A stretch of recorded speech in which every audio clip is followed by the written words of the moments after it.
afternoon. Thank you for joining us today.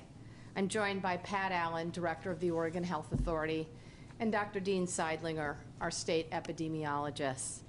Today, I will lay out a framework that we will use as we approach Phase 2 of my Safer and Stronger Oregon plan. Then Pat will provide an update on the contact tracing teams that are being deployed around the state, as well as the latest updates on the state's testing capacity. Dr. Seidlinger will give an overview of the specific requirements for entering Phase 2. It's been 10 weeks since I announced Oregon's Stay Home, Save Lives order. Many of us expected and hoped that this would be a shorter detour from our everyday lives, that life would quickly return to normal. But as the weeks have come and gone, we find ourselves adapting to a new normal. People all over the globe now understand that we will continue living with the threat of the virus until there has been a widely available treatment or a vaccine. And unfortunately, that's going to take months and months, not weeks and days. When you compare Oregon to many other states, it's clear that we've been very successful at flattening the curve of the transmission of the virus. That's because Oregonians look out for one another. As my colleague Governor Como said, Oregonians are both kind and smart. Today, most of us live in communities where people are venturing out a bit. We do so cautiously, looking out for our friends, our family, and our neighbors. We are wearing face coverings in many work settings and when out in public. We are keeping our social circles small and staying local. We are covering our coughs, washing hands for 20 seconds with soap and water, of course, and we're staying home when we are sick. I want to say thank you to each and every Oregonian who's made tremendous sacrifices to protect the health and safety of our communities. Your leadership, both kind and smart, is why we've been able to begin the reopening process. I've mentioned before that I grew up in Minnesota, where every winter, as kids, we'd strap on our skates and venture out onto a local pond. We learned at an early age to step very carefully and cautiously.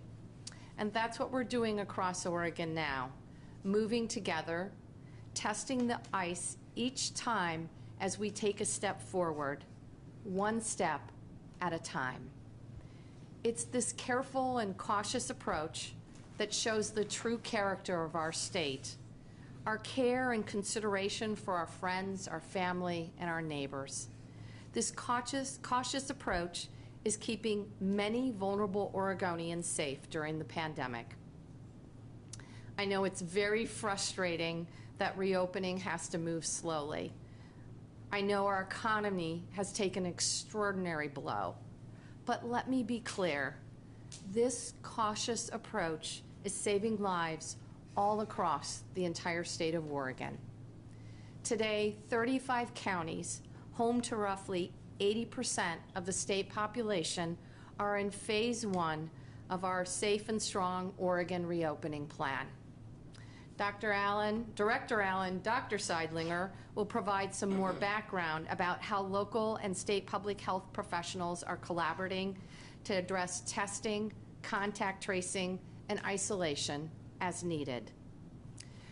One piece I do want to highlight is the work we are doing to invest in culturally specific testing and contact tracing capacity around the state.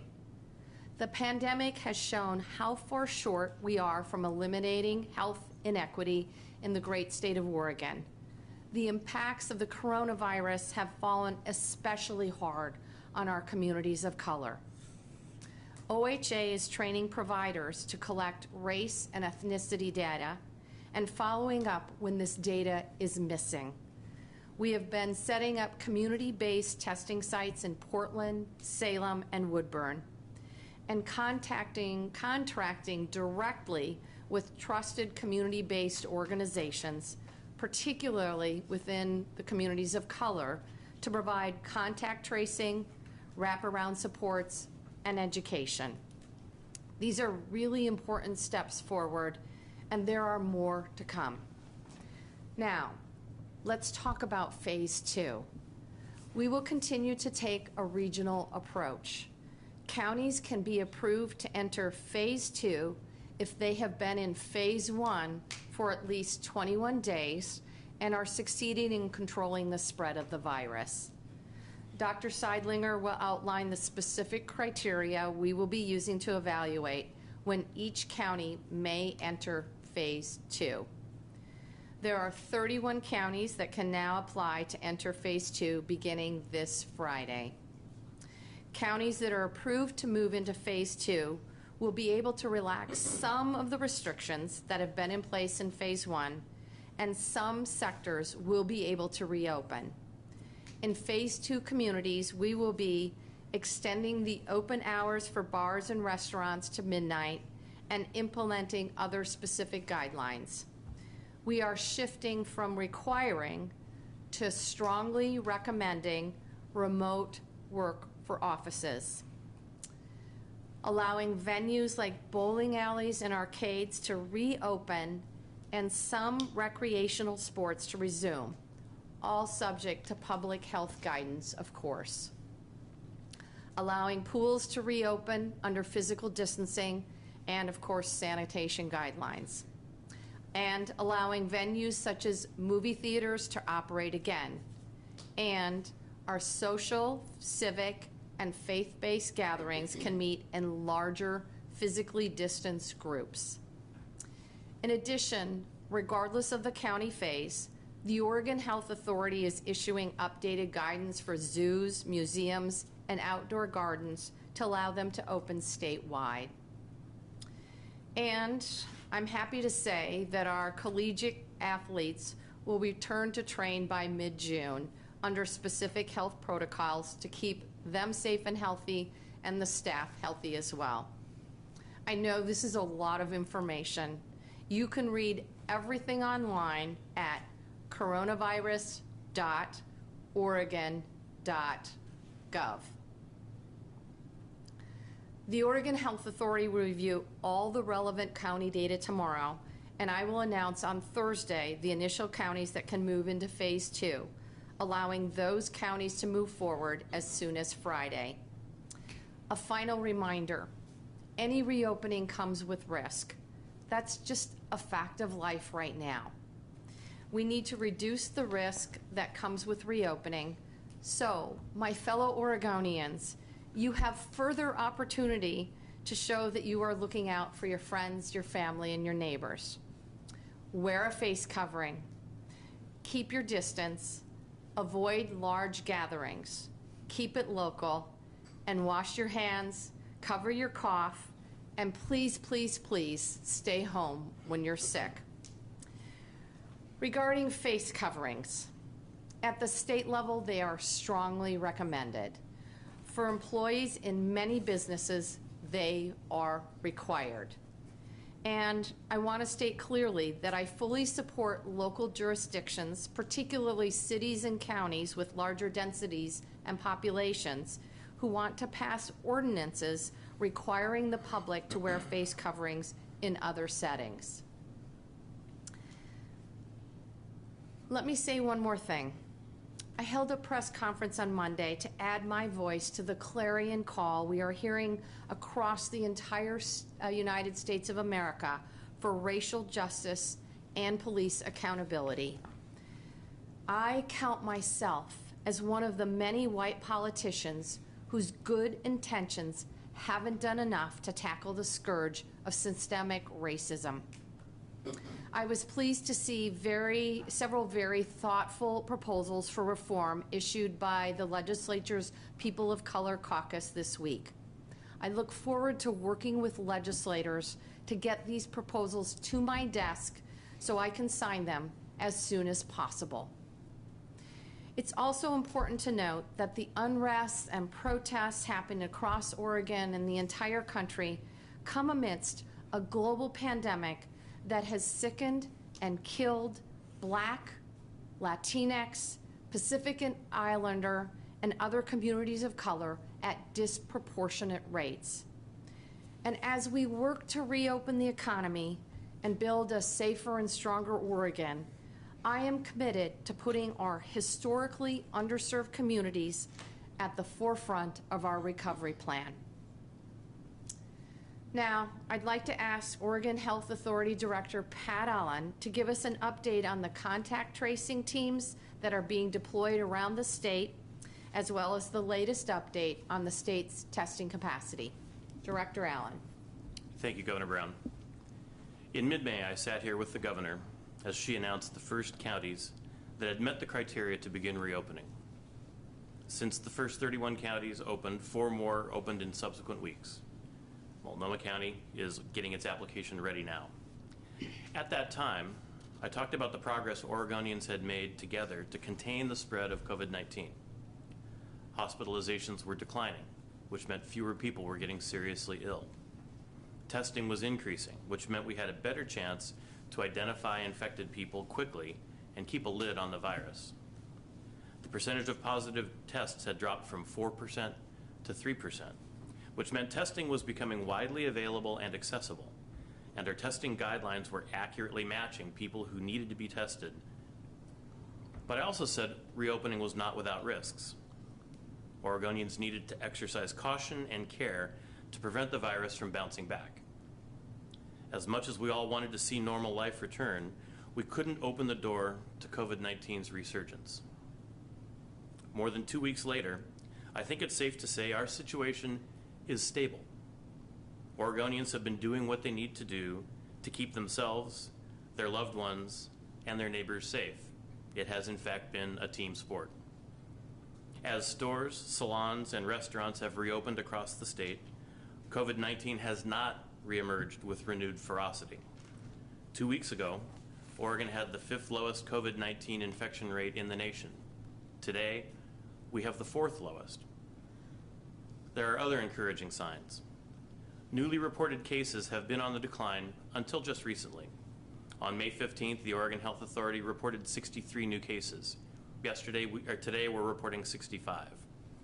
Over the past 2 weeks, we have seen a decline in new cases until recently when we saw a small percentage increase in positive cases. However, testing also increased, and we believe some of that jump has been new cases has been a product of that increased rate of testing. Hospitalizations continue to fall. Yesterday, there were 102 Oregonians hospitalized with confirmed or suspected COVID-19 cases. 2 weeks ago, there were 161. These daily totals reflect a downward trend in the number of Oregonians who suffer severe cases of COVID-19.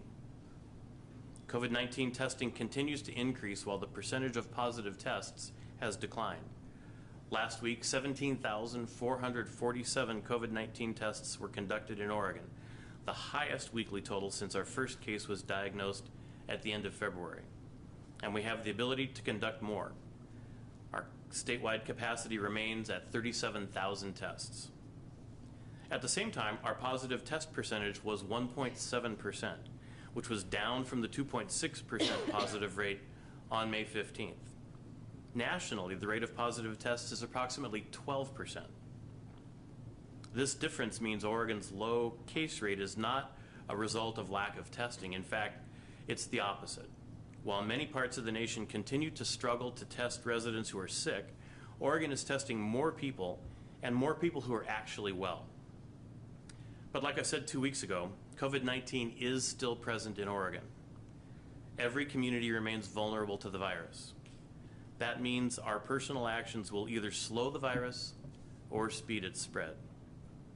State and local public health officials remain vigilant, and we will deploy all the tools we have at our disposal to suppress COVID-19. Until we have a vaccine or an effective treatment, those tools continue to be testing and tracing. This week, the Oregon Health Authority is distributing more than $11 million to local public health departments and tribes to support the ongoing expansion of contact tracing in Oregon. The funding will enable counties and tribes to hire and maintain a larger staff of contact tracers. Contact tracers find people in the community who may have been exposed to COVID-19. They warn them about their exposure, tell them to isolate themselves so they don't infect others if they become sick, and connect them to support services, including alternative housing if necessary, so they can keep others out of harm's way and get through their illness. We are requiring counties to ensure that contact tracing is conducted in partnership with community-based organizations that have deep roots and strong, trusted relationships with their communities. As a part of this effort, the Oregon Health Authority will directly contract with community-based organizations so they have the resources they need to partner with public health in conducting effective contact tracing. To work, contact tracers must speak the language and call on the values of the communities they serve. Involving community partners will help contact tracers connect with more people, win their trust, and gain their cooperation, so we have a better chance of keeping the lid on COVID-19. We will continue to expand testing. We will continue to work with our federal partners to make more collection kits available in Oregon and reduce the supply chain bottlenecks that have constrained testing in the past. We'll continue to make testing available in more locations like pharmacies. We'll leverage our resources to ensure that vulnerable populations and communities are prioritized for testing. We are expanding our testing criteria today to asymptomatic individuals, those who don't have COVID-19 symptoms, who are in populations historically underserved by our health systems, and thus more at risk of COVID-19. And we'll continue to review and revisit our testing guidelines to ensure we are identifying people who are infected with COVID-19, including people who are symptomatic or asymptomatic, so they can take care of themselves and take care of others by limiting their contact with family, friends, and coworkers. Finally, I want to acknowledge that we cannot contain the coronavirus without doing something about the social inequities that fuel its spread. A crisis has a tendency to expose your weaknesses and areas where systems are inadequate, and this pandemic has been no exception. The protests of the killing of George Floyd, while not directly related to the coronavirus, have exposed the fundamental flaws in our justice system. In the same way, the COVID-19 pandemic has shown how far short we are from eliminating health inequity in our state. The impacts of the coronavirus pandemic have fallen especially hard on communities of color across the nation and in Oregon. A centuries-long history of racism and oppression have led to the very health conditions that exacerbate the impacts of COVID-19. At OHA, we've been too slow to recognize that threat and act on it. For that, I'm truly sorry. This is a time when people are angry, hurting, and afraid. I want to acknowledge those very real feelings. I want to acknowledge the failings, including OHA's and including my own, that have contributed to them. OHA will do better. I will do better. We have to. The health and safety of everyone in our communities depends on those of us in positions of privilege and leadership taking action to rectify inequity and make sure our healthcare system meets the needs of everyone it must serve. OHA has been involved in conversations with leaders of communities of color in Oregon to chart a better path. For the COVID-19 response, this includes improving collection of race and ethnicity data to better understand how hard the virus is affecting different communities, improving access to testing, treatment, and support services so we know who's infected and we can help them recover, and our most vulnerable communities receive priority for any emerging therapeutics or vaccinations. Supporting community-centered outreach and education for people to know how to protect themselves and their families and get the help they need. And helping more people get counseling to ease the worry and distress that can stem from the health and economic impacts of this disease. I am committed to taking these steps necessary to be responsive to and engage in co-creation of solutions with communities of color to improve health outcomes. At a time when so much seems to be driving us apart, it's both ironic and true that a deadly virus such as COVID-19 reminds us of our common humanity, especially our shared vulnerability, our mutual dependence, and our collective capacity to overcome grave threats by working together. As Oregon moves into the next phase of reopening, I'm counting on Oregonians to continue to work together to keep each other safe and suppress the spread of COVID-19. Now let me turn it over to Dr. Seidlinger to talk about the criteria we're using to evaluate whether it's safe for counties to enter phase 2 of reopening. Thank you, Director Allen. I'm Dr. Dean Seidlinger, the State Health Officer and State Epidemiologist in Oregon. We know that the impacts of COVID-19 and the measures we've taken to control the outbreak have had tremendous impacts. We know that many people are scared, so I want to assure you that we are moving forward with safety in mind. As Director Allen said, I want to walk you through the criteria we're using to evaluate whether counties can move forward into phase 2 safely. As you recall, we had 4 main prerequisites for entering phase 1. Statewide, there has been a leading indicator, the evidence of declining transmission of COVID-19 as shown by a drop in percentage of people coming to our emergency rooms with symptoms of COVID-19. We looked for a 2-week period of declining hospital admissions, indicating that serious disease from COVID-19 was going down. We were looking at the county's contact tracing plan and if they had the capacity to quickly ramp up their contact tracing capability in response to this outbreak. And we were concerned about our healthcare capacity. Do we have the capacity to treat those most seriously ill with the personal protective equipment on hand to respond to a surge in cases if that became apparent in our state? To date, 35 counties met these initial criteria, which allowed the residents to return to some degree of normal activity, such as getting a haircut, going to a restaurant, working out in a gym, shopping in a mall, or socializing in small groups, all with physical distancing in mind and with covering their faces when possible and when physical distancing wasn't able to be maintained. As we consider the county's readiness to enter phase 2, we're looking at some additional criteria which reflect the importance of managing the risks of COVID-19 infections and preventing new outbreaks from occurring in our state. We want to assure that our public health system, our local and tribal partners, with assistance from the state, can follow up timely with cases that are reported to us. 95% of that contact we want to happen within 1 day, and our counties have risen and are meeting that. We want to be able to trace those individuals who may have been exposed to someone who's sick. And we want to know that 70% of those people, we can tell where they got sick. That would indicate minimal community spread in Oregon. We are close to meeting that criteria statewide. We want to see no increase in cases or the positivity in our tests. That means we're looking at a percentage, we want to see our cases come down or stay flat in cases over the last week. And we don't want to see an increase in the percent of positive tests that we're seeing throughout Oregon. And as Director Allen told you, we are doing very well with that metric right now, indicating that we are testing adequately across the state, even though we know we have more work to do in many of our communities. Today, our OHA epidemiologists will be pulling the data and analyzing it, and we will use this most up-to-date data and use the numbers to evaluate counties' readiness to enter phase 2 and make recommendation to Governor Brown's office about which ones can move safely forward. We have also asked counties that if they're not meeting these metrics, that they provide their mitigation plans or what they need to do differently to meet these metrics. But that's not the end of the process. We may recommend that a county be approved to move forward when they show they have robust mitigation plans, but we will continue to watch the data and continue to partner with counties to see what they need to keep their residents safe.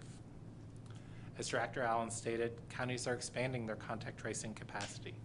If they're falling short on their ability to contact 95% of the new cases within 24 hours, but they can show how they'll address that by deploying more contact tracers or implementing other measures, we may greenlight them to enter phase 2. We look at all of these measures together and want to look at the whole picture to make sure we can safely move forward. As always, we'll continue this monitoring on the county's status and progress on measures to see if it's safe for them to remain where they are in reopening and move forward. I want to continue to emphasize that reopening is not an on-off switch. If a county slips on one or more measures, that's a caution light that tells us to pay more attention, shift strategies, mobilize more support.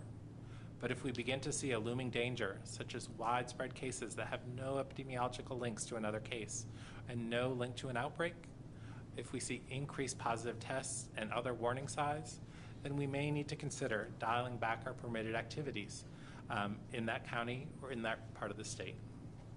I also want to echo what Director Allen said. We're all in this together. State, local, and tribal public health will use every tool we have to keep people safe as counties reopen. But we're counting on the public to do its part. Practice physical distancing, stay 6 feet apart. Don't gather in large groups. Wear cloth face coverings when you're out in public or other face coverings to protect others in case you have COVID-19 but you don't yet show symptoms. Being outside is safer than being inside, so if you can move your activities outside, do so. We're very good at doing that in Oregon in the summer. Find ways to stay socially connected to the older adults in your life or the friends and families with chronic health conditions while remaining physically distant. And if you get a call from a contact tracer, answer the call. Our ability to suppress COVID-19 and save lives depends on all of us working together to keep each other safe.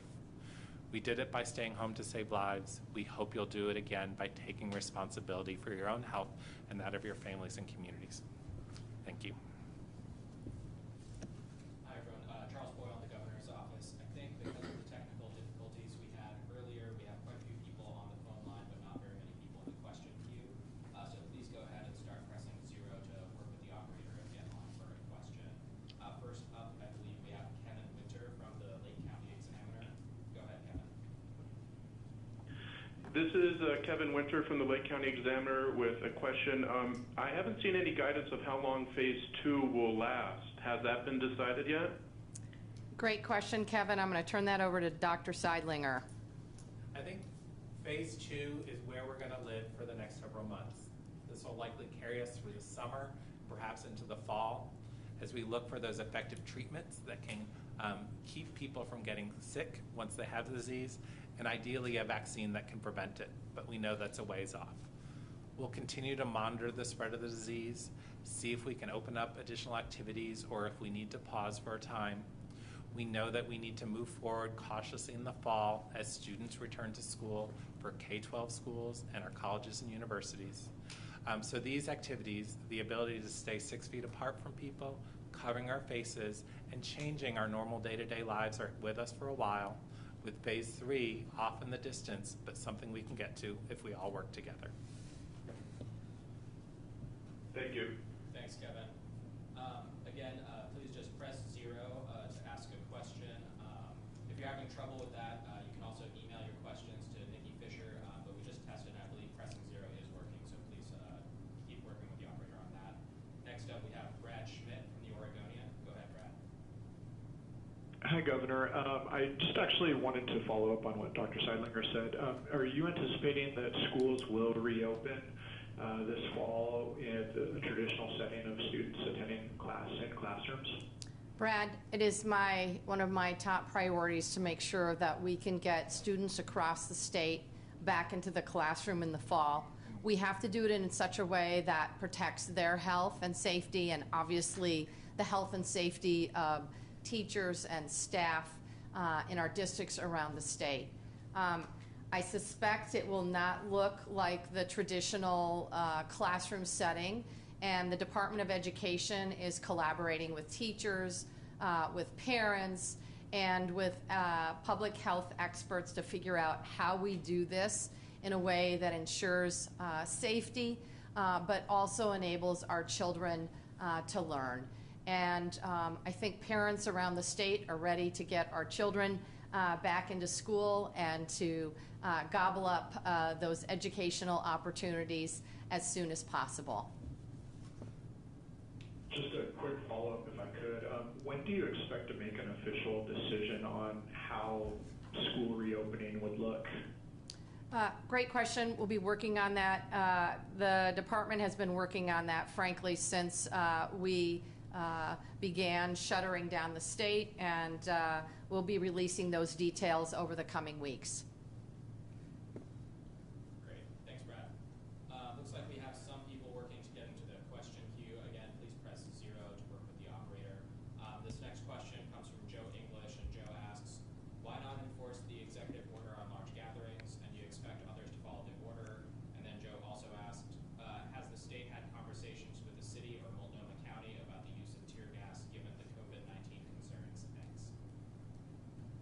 what was the first question, Charles? Could you please repeat the first part of the question? The first question was, why not enforce the executive order on large gatherings, and do you expect others to follow the order?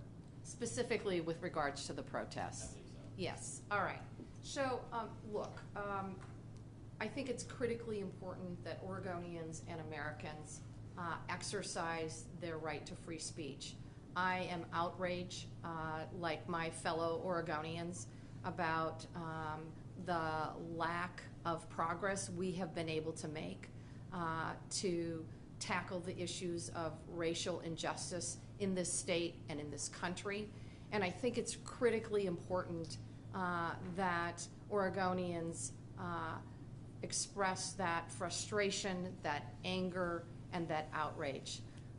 It took my breath away to see the photo this morning of Oregonians on the Burnside Bridge. That is how we change hearts and minds, and change systems and change cultures. I also just want to encourage folks to continue to be safe, to wear face coverings, to continue to socially distance, to use hand sanitizer, and obviously cover your face when coughing. I have, to the question, specific question about tear gas, I have not had a conversation with the City of Portland or Multnomah County about the use of tear gas last night. Looks like we have a few people joining the queue now. Please press 0 again. Looks like it is working now. Next up, we have Sean Hall from the Grants Pass Daily Courier. Go ahead, Sean. Thanks very much. I hope you can hear me. I had a question regarding rallies because we had about 250 people in front of our courthouse yesterday, but I believe that has been answered and addressed. Bonus question, if I may then. Governor, any regrets about not opening church services earlier, allowing those larger gatherings in churches? I think it's critically important for Oregonians of all faiths to continue to practice their faith. I know for many it is a source of comfort, it creates a sense of community, and it lifts people's spirits. I have encouraged Oregonians to practice their faith, whether they attend a synagogue, a mosque, or a church, carefully and in limited numbers. In phase 2, we are increasing the size of gatherings up to 250 based on an addition square footage space. And I think that will allow more Oregonians in the appropriate counties to participate in a sharing of their faith with their fellow Oregonians. Thank you. Great, thanks, Sean. Just a reminder, if you're having trouble with our phone system, you can also email Nikki Fisher with a question, but please press 0 to work with the operator. Next up, we have Nick Butnick from the Portland Tribune. Go ahead, Nick. Hi there. Thank you very much, Governor and everyone. I'm hoping to follow up on the school reopening questions. My questions are, what are the options being considered? Can Dr. Seidlinger give some idea of those? Will it be 1 week on, 1 week off? Are there trailers or some other alternative classrooms being set up, more teachers hired? What is it going to be? I think there's a lot of out there that are wondering that. Thank you. Yeah, so thank you for that, Nick. We've been working very closely with the Oregon Department of Education to outline what schools in the fall could look like. We can't predict the future, and we need to continue to monitor the spread of COVID-19 in Oregon and in other states. But as we're making plans that are similar to the guidance you've seen for the rest of the state.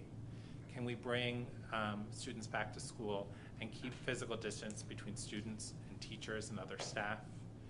Use face coverings where appropriate, increase our sanitation by washing those commonly touched surfaces more often, access to sanitizer and places to wash their hands so that we can limit the spread.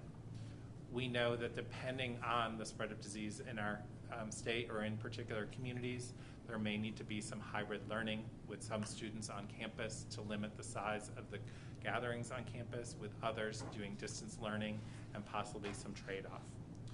We want to lay out some public health principles that will keep the staff, the children, and the families safe, and allow schools to operationalize that in the best way that they can. For some schools, that may be a staggered schedule.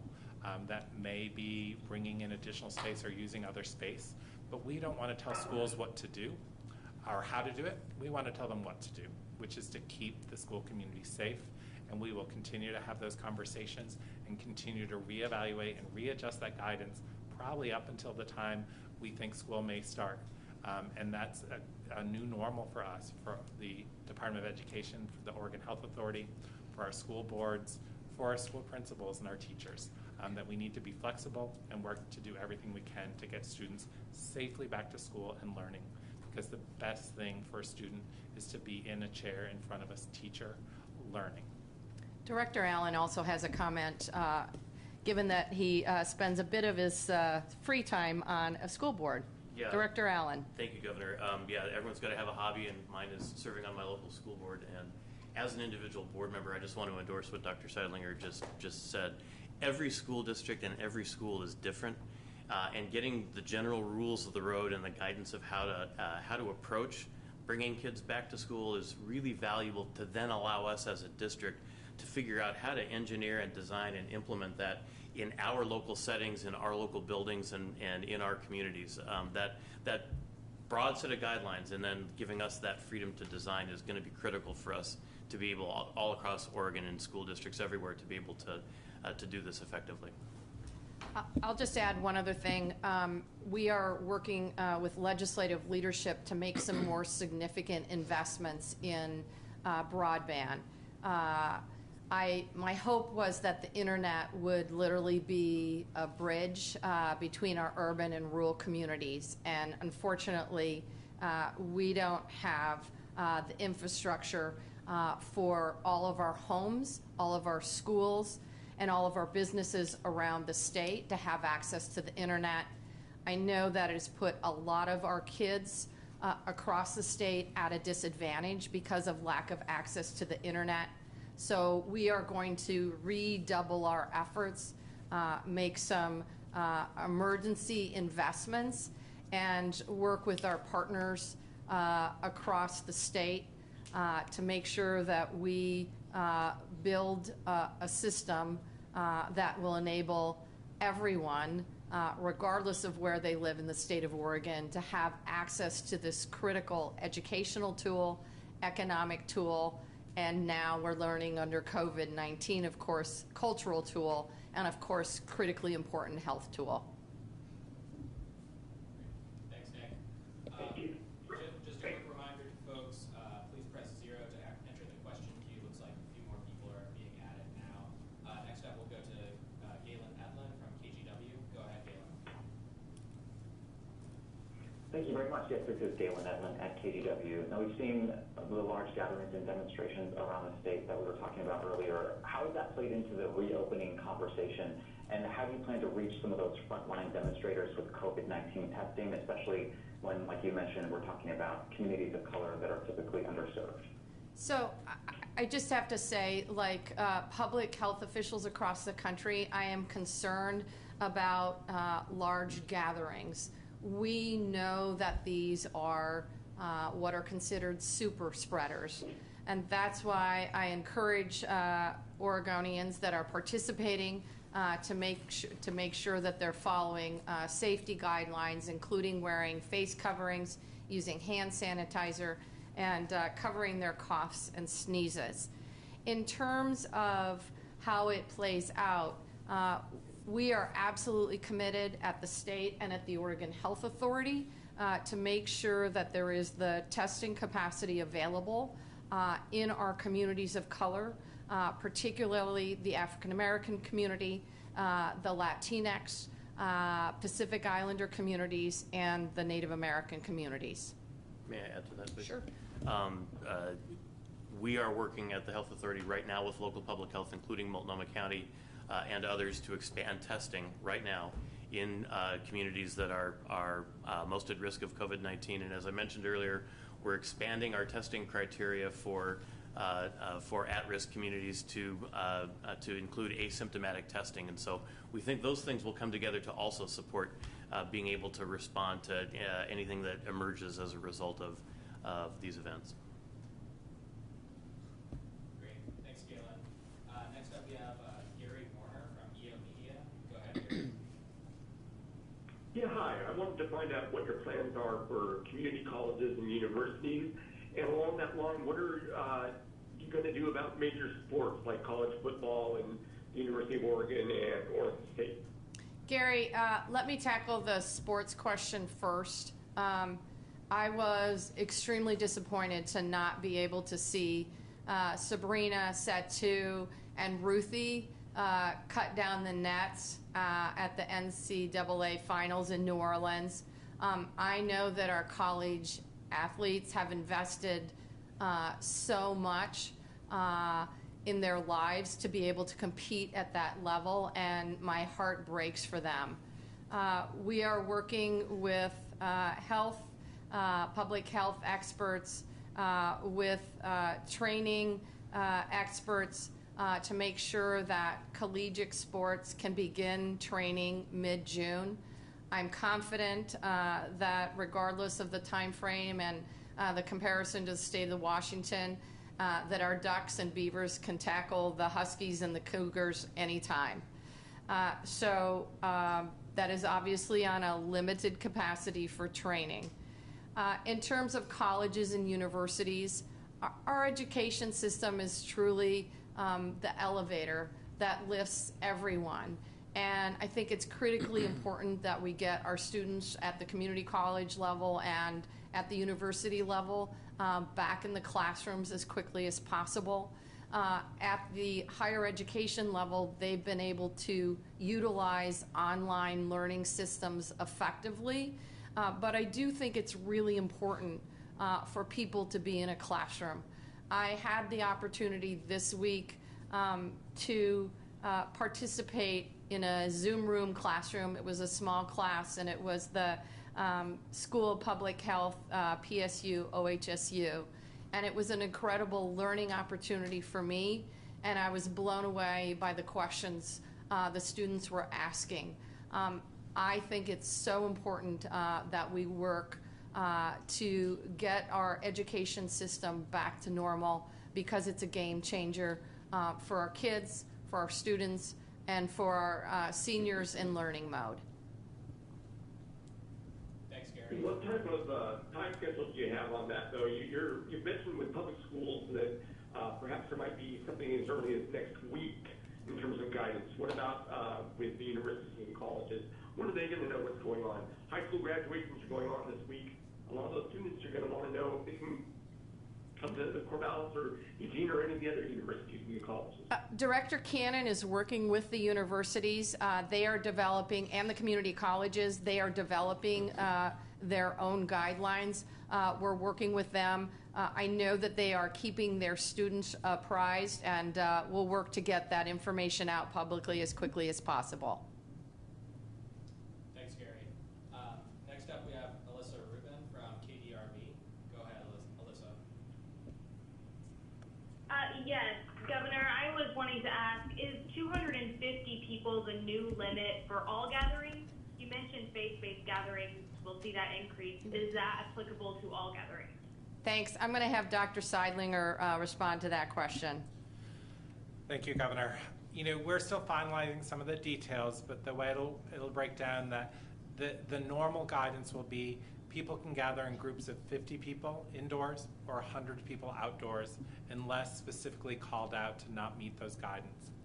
Those kind of settings will be things like restaurants, gymnasiums, faith-based gatherings, other gatherings, where we will make recommendations, requirements that physical distancing is maintained, and they can use the square footage they have available to them to make sure that people have at least 35 square feet of space, and they can put up to 250 individuals in that space, whichever is lower.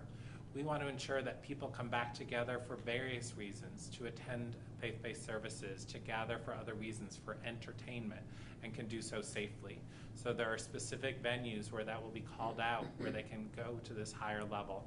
But we will also increase the size of people who can gather in your backyard from a barbecue for those people entering in phase 2.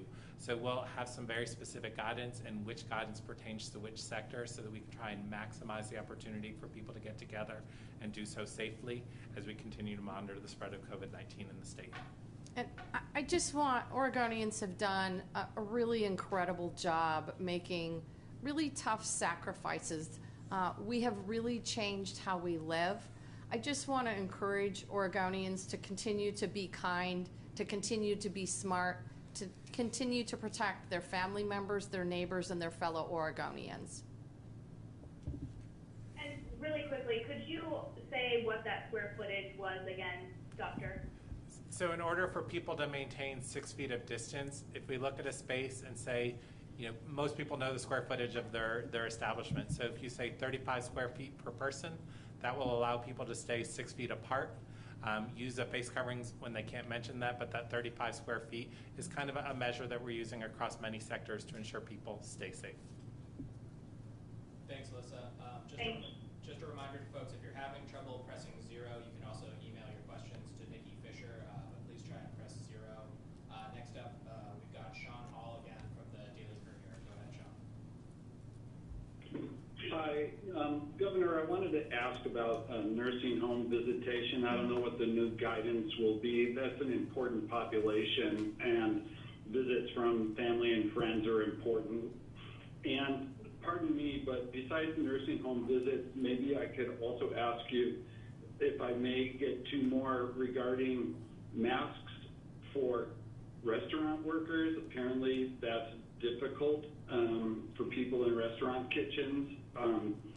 And then also jet boating. How do you, rules regarding jet boating, how do you social distance on jet boats? So nursing homes, restaurant kitchens, and jet boating. Forgive me for trying to fit that all in. Okay, Sean, that's quite a variety of questions. I'll try and respond briefly to all of them. Face coverings for our vulnerable employees on the front lines, including restaurant workers. In certain sectors, they are required. We are working with our Business Oregon, our Economic Development Agency, to make sure that there are resources on the ground, particularly for our small businesses that want to make sure that their employees can be protected and be safe by assisting with the costs of face coverings. Obviously, in certain circumstances and certain businesses, that's extremely difficult. In terms of nursing homes, I know this has been really, really hard for people. I know it's really hard for families. I mentioned earlier my 90-year-old uncle celebrated his birthday, his 90th birthday, and normally there would be cake and ice cream, and we would all gather. That didn't happen this time. I applaud the creativity of folks across the state as they are visiting their seniors, their elders, their grandparents, their aunts and uncles in assisted living facilities. I've seen hand touching with glass in between. I've seen balloons. I've seen drive-by parades for folks celebrating special birthdays, and I just appreciate the creativity and the innovation when we can't be together safely. Our folks in our assisted living facilities, our nursing homes, are some of our most vulnerable Oregonians. And we have a team of experts at the Department of Human Services and the Oregon Health Authority putting their combined expertise together to make sure that we are providing the appropriate level of safety and sanitation measures in these 650 facilities around the state of Oregon. Dr. Seidlinger, Director Allen, would you like to add anything? to either, any of that. To Dr. Yeah. Scheidlinger. So I will say, I echo all that about our long-term care facilities, and it's a very, difficult situation, I know, not to be able to visit loved ones. I do also want to pick up on that jet boating question for those jet boating aficionados out there. It is hard to maintain physical distance in a small space. So we encourage, sanitizing spaces before people get on, the use of face coverings. The good news is that when you're on a jet boat, you're outside. The likelihood of transmission from one person to another is less, particularly as you're going about enjoying the day. So certainly we encourage people to continue to take precautions to protect themselves and those around them, but they can enter these activities safely, even when physical distancing isn't available on a space like a jet boat. So that's why those recommendations are out there. And if I could add one other thing, Dr. Seidlinger early on talked about, in answering the question about phase 3, that as phase 2 continues, we'll likely make adjustments to guidance as we learn more. And we've been saying from really the outset that we learn more about the coronavirus and about COVID-19 every single day. And I think that's going to apply to guidance as well, as we learn more about what kinds of activities have what sorts of risk. One of our general principles is outside is better than inside. And I think guidance around outdoor activities is an area where you may see things evolve as we go through the summer and learn more about what are the risks of certain kinds of activities. I just commit to Oregonians that we will continue to make decisions based on science and data informed by our medical advisory panel and epidemiologists and public health experts. And it's critically important. We are all in this together. Your actions really do matter. So I want to encourage you to be smart, be kind, and continue to protect your families, your friends, and your neighbors. Thanks, everyone. That's all the time we have for questions today. Apologies again for the technical difficulties. If you have trouble calling in, please feel free to send us your written questions or give us a call, and we'll get back to you. Thanks so much.